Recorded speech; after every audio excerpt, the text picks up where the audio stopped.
Aujourd'hui, je vais vous faire mon cadeau de fin d'année. Je vais vous révéler le secret de ma purée de pommes de terre. Première précaution d'importance, c'est de sélectionner des pommes de terre de même calibre, de les prendre en pot, de les laver et de les mettre à cuire.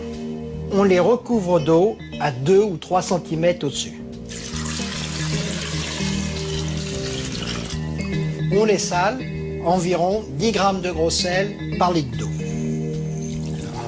La peau protège la chair des pommes de terre, ainsi les pommes de terre pompent moins d'eau et la purée sera moins aqueuse.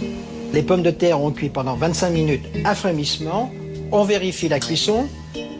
Avec le couteau, on pique la pomme de terre et si la pomme de terre tombe toute seule, c'est qu'elle est cuite. Le moment le plus dur, c'est maintenant, car là, il faut les peler quand elles sont chaudes. Pour éviter de se brûler, on les pose sur une assiette. On passe les pommes de terre dans le moulin à légumes. Et surtout éviter les mixeurs qui ont tendance à corder toutes les pommes de terre.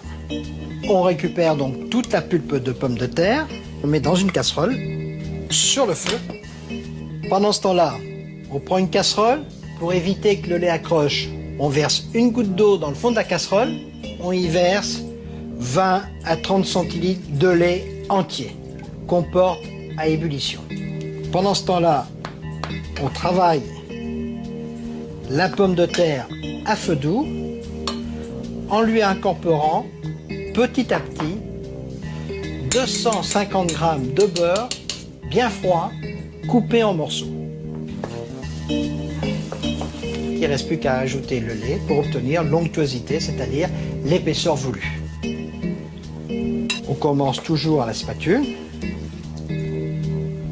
Dès qu'elle arrive à une épaisseur assez souple, on finit au fouet. On continue à incorporer petit à petit le lait. Il faut bien la travailler.